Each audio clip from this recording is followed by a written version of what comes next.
I'm Robert Costa, and this is the Washington Week Extra. President Trump's first State of the Union address included overtures to Democrats, but divisions in Congress remain deep on immigration. I call upon all of us to set aside our differences, to seek out common ground, and to summon the unity we need to deliver for the people. The president has offered a pathway to citizenship to the so-called Dreamers, those who came illegally to this country as children.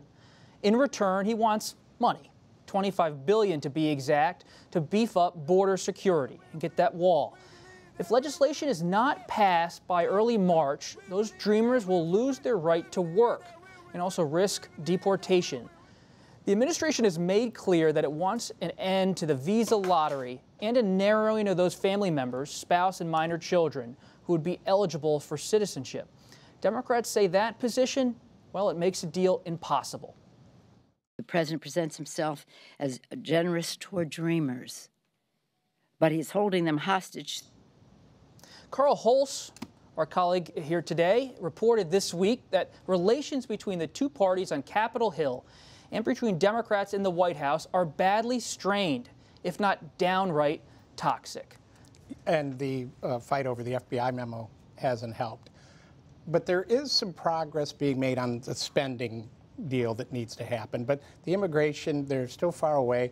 But I think that there's going to be a bill on the floor in the Senate after next Friday, and we're going to see them fight it out a little bit there.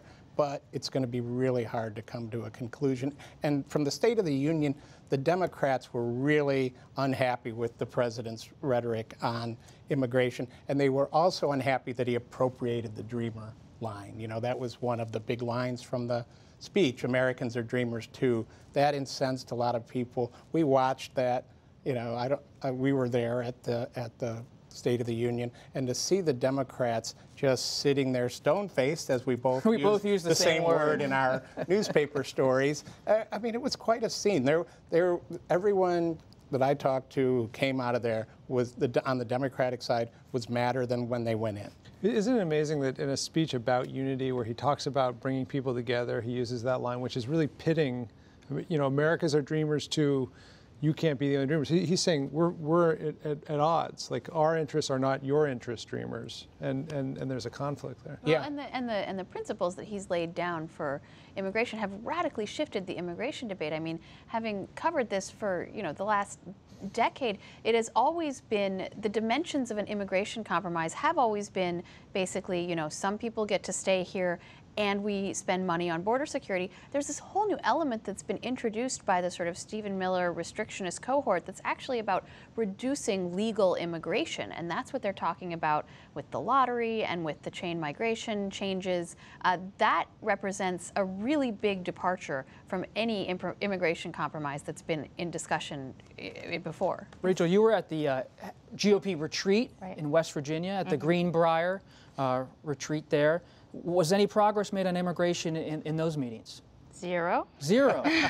Well, first of all, it wasn't even on the agenda, was it? Exactly. It wasn't on the agenda. They had zero breakout sessions to discuss their own differences, not just Republicans and Democrats that are at each other's throats on immigration.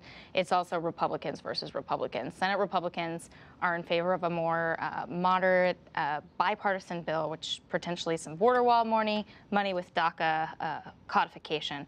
The conservatives in the House are pushing Paul Ryan to go way further than that. They say the White House proposal, including restrictions on family migration and getting rid of the diversity lottery program, is too liberal for a lot of these conservative House Republicans. It was interesting, at one press conference, we had the #3 Senate Republican up there with the #4 House Republican, and they were standing side by side, like you and I, and espousing totally different proposals on immigration. So they didn't talk about it. They sort of buried it. Charlie Dent said it best, a Republican from Pennsylvania who always, says things blatantly. He said, we're like a dysfunctional family, but Dad's drinking again and we don't want to talk about it. We just bury it under the rug. But what happens to the Dreamers? I mean, Senate Majority Leader Mitch McConnell has said he has promised a vote of some sort on a Dreamer fix. Yeah, I think that, the Senate's going to have work its will, as we say in the Senate, right? That's the parlance there. And, they'll see if they can get 60 votes. But I've been covering this issue for 20 years, 2 decades. They've been Are you trying to compare 1 decade versus well, 2 actually, I decades? have an extra decade on Molly, which probably makes her feel Hardly. good.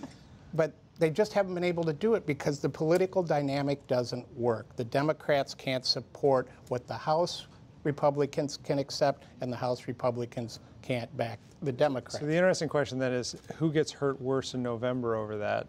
Democrats, especially in the Senate, are convinced that House Republicans will pay the price and that the chances of the House flipping goes up, especially in states like California, Phoenix, Yeah, but they did Nevada. learn a lesson in the shutdown because even though Dreamers are popular as a set, tying them to the government shutdown, Was not.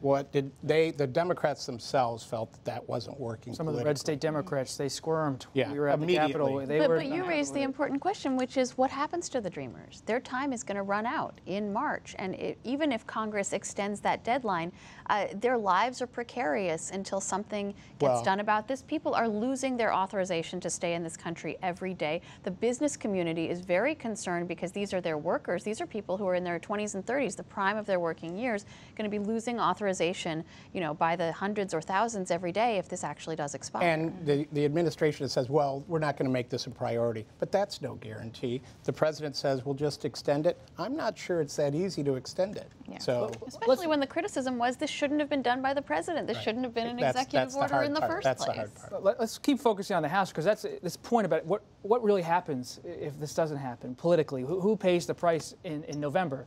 Well, some people aren't really trying to look ahead to November because they're retiring. And on Wednesday, Trey Gowdy of South Carolina, Republican chair of the House Oversight and Government Reform Committee, became the 38th Republican member of the House and 9th House Committee chair to announce he will not be seeking re-election this year. In contrast, 17 House Democrats have announced their retirements. Gowdy joins 3 Republican and 1 Democratic senator in making the decision to exit Capitol Hill. In a written statement, Gowdy, a former federal prosecutor, announced he plans to return to practicing law as he, quote, enjoys the justice system more than our political system. A lot of retirements are shaping the whole state of play for these midterm elections. Anybody who knows Trey Gowdy or has covered him for a while knows that this was a long time coming. He has been joking about this for years. He often says he'd rather be home watching Hallmark movies with his wife than here on Capitol Hill. He doesn't go to the Republican Weekly Conference. He sticks to himself. Of course, he's often on TV talking about oversight issues. He's on the Intelligence Committee, so he has been wrapped up with this whole memo thing. But basically, sources close to him have said to me that he's sick of the partisan fighting. He feels like he can't win. He's either being blasted by Democrats for not going farther enough in terms of investigating the Russia or looking into Russia and the Trump collusion, et cetera, potentially, or getting blasted by people like Nunes, who've actually also criticized Gowdy and said, you need to get on board with what we're doing because we're going to move ahead without you, and we need your legal brain on this. So he's in an awkward position.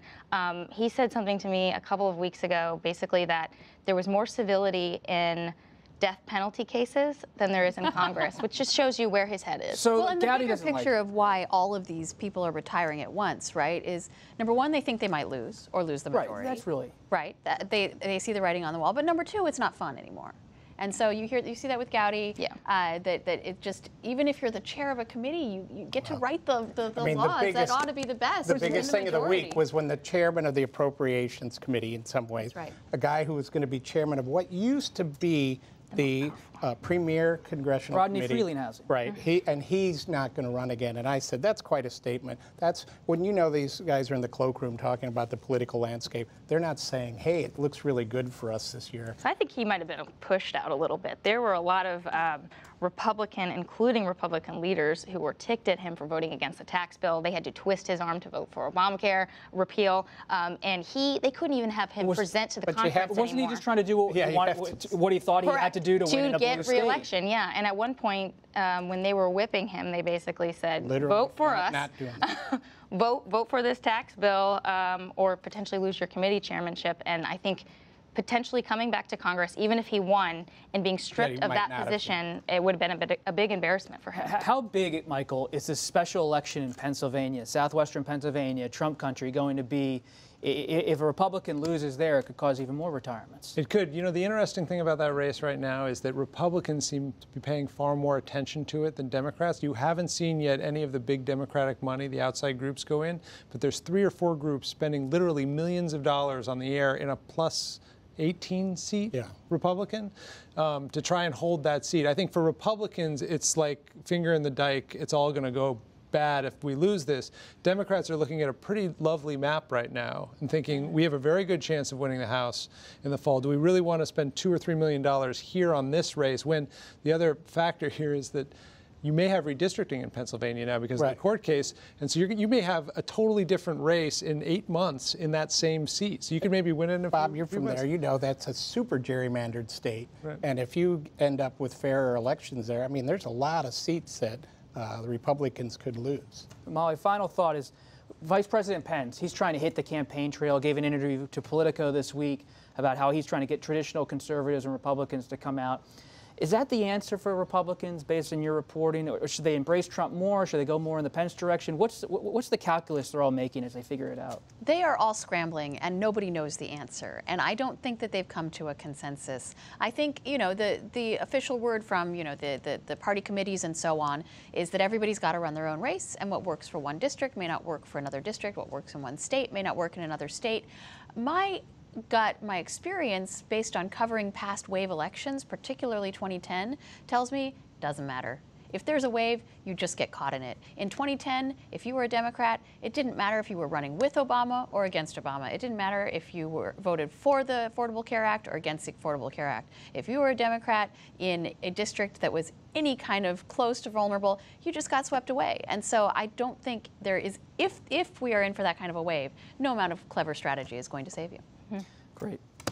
Molly, Carl, Michael, Rachel, thanks for being here and thanks for watching on Facebook and on our webcast if you're watching later. And just a reminder, if you missed the show or this extra sometimes, you can always watch it online on our website all weekend long at pbs.org/Washington Week. And while you're there, take our Washington Week news quiz and test your knowledge of the latest headlines. I'm Robert Costa. See you next time.